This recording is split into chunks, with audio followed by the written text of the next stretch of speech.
Hi, and welcome back to our YouTube channel.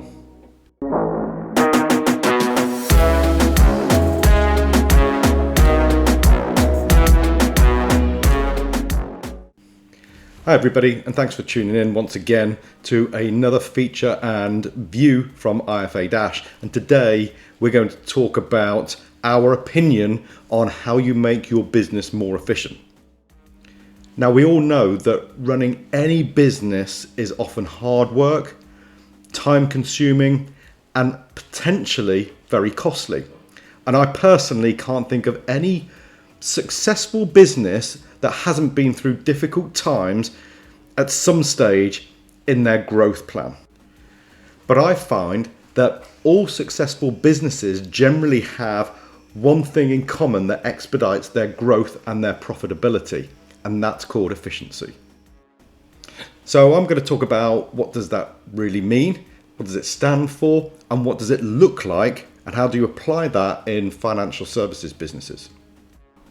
But again, please remember that these are only our views and opinions, and they're not substantial facts. So if you have any other views or experiences that you would like to share, please post them in the comments below, as it may help others. So what does efficiency mean in business? Well, I'm looking at Indeed's view on business efficiency and what they determine it stands for. It says here, business efficiency refers to how much a company or organization can produce as it relates to the amount of time, money, and resources needed. So if that's true, and we can take those elements and apply them to an example of a business that does that well to maximize their profitability. I've actually looked at a few, but I've selected one in particular. And I've used JRC Global Buffet Restaurant in Watford. You may or may not have seen that there's a documentary recently on Channel 5. If you haven't seen it, perhaps look it up, take a look. Because I found that really, really useful for this particular topic. So let's have a look at what they actually do that makes their business very, very efficient. So I think, first of all, they have a really good setup. They've got a really well-structured infrastructure within their business, and precisely in terms of their operation. They've got it very, very well structured. They've got a really strong model, an operating model across every single department, section, and area within the restaurant, meaning that all staff are extremely well trained. They know exactly what they're doing, when they do it, and how long it takes to do it. Then they stay on top of their suppliers, which means that they maximize all the margins and the profit by product, and they know exactly what they're buying, when they're buying it, because they know exactly the behaviors and habits of their customers. We'll talk about how that relates to financial services, because that can be quite different for us, but when you're looking at a business that is very efficient, they really do demonstrate that in their sector. Next, they really, really understand their customers. They understand their customers' behaviors. And the customers understand also what they're getting and the value that they're getting for the service that has been provided by JRC. Next, they have a really good monitoring system within the business that they monitor real time. And I find that really, really impressive, because they ensure that they've got the right people in the right places at the right times with the right product, and they can see that all the time within the business, and they can do something about it, and they can be flexible and change the habits of what they're doing at any given time, because they know exactly what's going on with their consumers.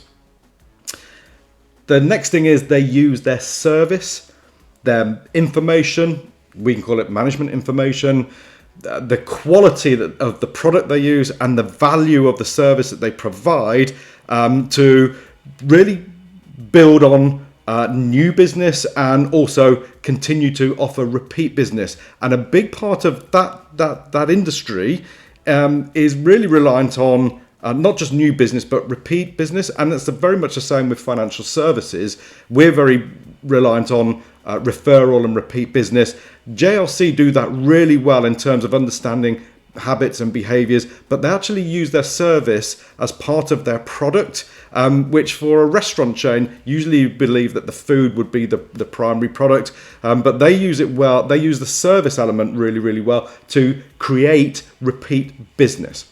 And finally, they have no business waste. Now, that doesn't mean they don't have any waste of product, because of course we're talking about food here, but they have no business waste. They pinch every penny to make every pound, and they use the upselling model because it's an all-you-can-eat buffet. So they upsell, and they use all of their skills to create as much profitability by making sure they squeeze everything tight in terms of their cost management, but they have a very, very good track record of how that works within their business, and they've got a really good monitoring system for that. So that's looking at a company like JRC.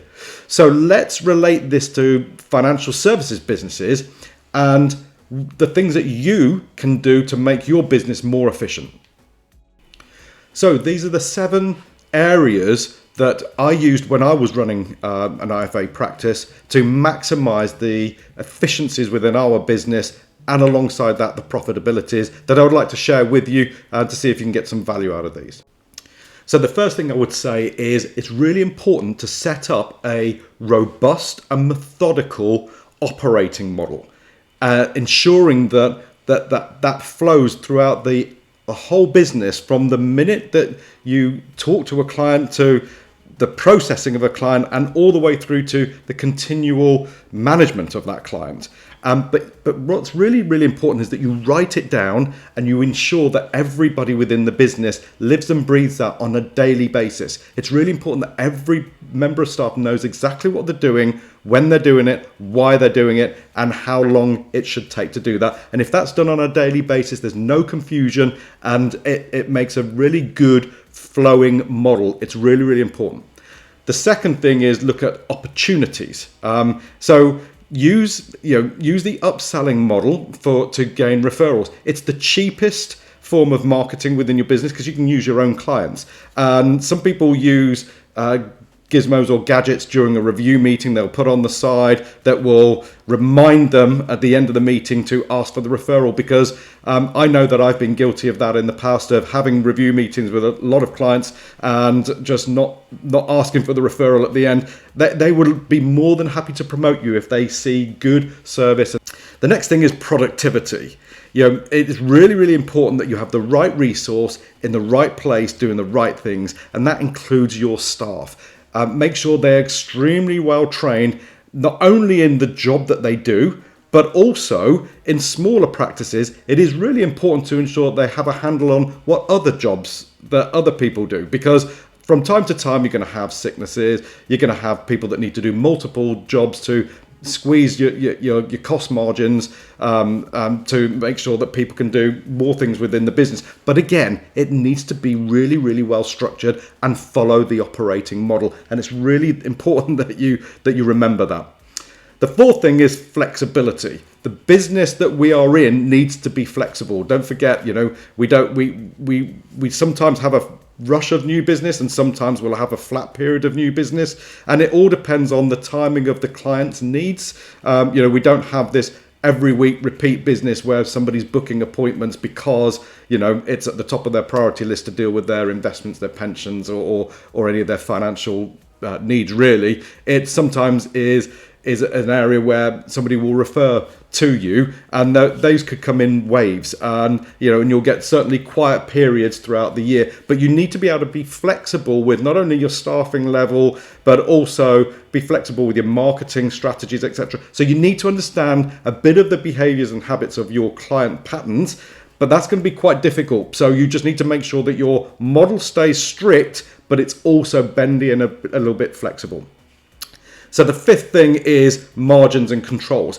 You really need to have a good system in place that measures the business on a day-to-day basis, is as much real time as possible, so you're not spending time looking and collecting data from all different sources. You need to be able to see exactly the journey of your business. I've talked about this in the video that I've done previously, but you need to have, a really good monitoring system that monitors performance, behaviors, trends, patterns, opportunities and the direction of the travel of your business. If you don't have those, whether it be a system like IFA Dash or a spreadsheet system or any other software that can help you do that, you really want to consider it, because otherwise you are chasing tails, and you really need to be on the business as quickly as possible to ensure that you maintain that flexibility and that you maximize profitability. And finally, you need to have a good plan. The term failing to plan is planning to fail is absolutely true in any form of business. I would advise you to do that. So if you don't have a plan in place, get one in place, but actually used at every single meeting, at every single thought process, and you are combining that with your monitoring system to know exactly where your business is going at every given time. It's not as easy as it sounds, but those are my 7 kind of steps really to creating as much efficiency within your business. I hope that helps. And if you like what you hear, don't forget to click the subscribe button below or look at any of our other videos on IFA Dash. And don't forget to add your comments below. We'd love to hear from you. Many thanks.